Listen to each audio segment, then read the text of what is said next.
Welcome back to Abide with Me.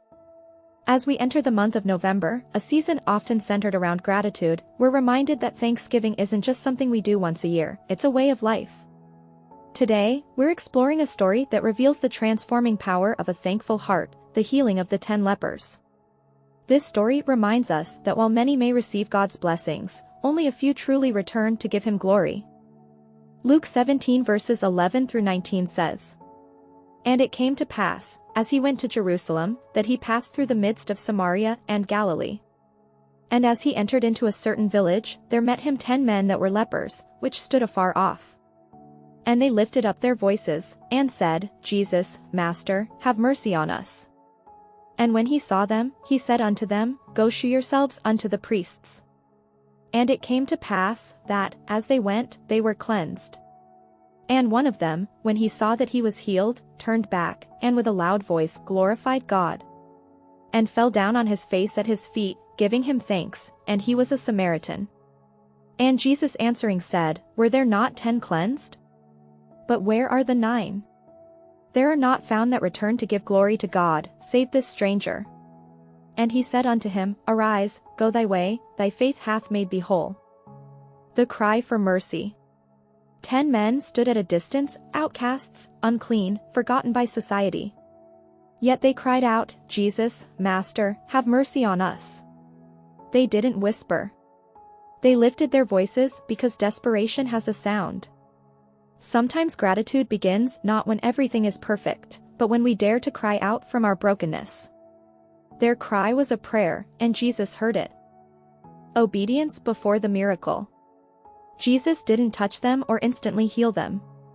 He said, Go show yourselves to the priests. At that moment, they were still lepers. But as they went, in faith, they were healed. Faith moves first. Gratitude follows.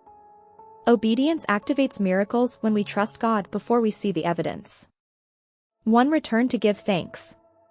Out of 10 who were healed, only 1 came back. He didn't just whisper, Thank you.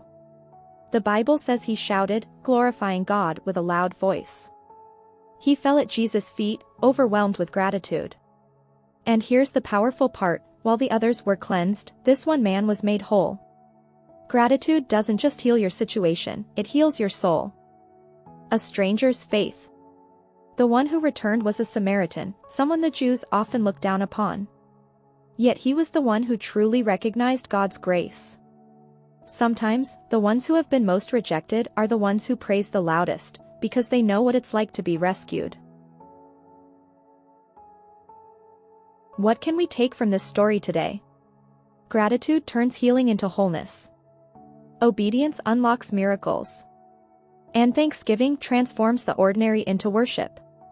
God still responds to thankful hearts. When we pause to say, Thank you, heaven takes notice. Don't wait for everything to be perfect, thank Him now, right where you are. Father, thank you for reminding us that gratitude is powerful. Forgive us for the times we've received your blessings but forgot to return thanks. Teach us to recognize your mercy in every moment, and to glorify you with hearts full of praise. We choose to be like the one who returned. Make us whole in body, mind, and spirit. In Jesus' name. Amen. Thank you so much for joining us today on Abide with Me. If this message reminded you of God's goodness, don't forget to like, share, and subscribe so you won't miss our next video. This week, live with a grateful heart, not because life is perfect, but because God is faithful. Until next time, keep walking in gratitude, and keep abiding in Him.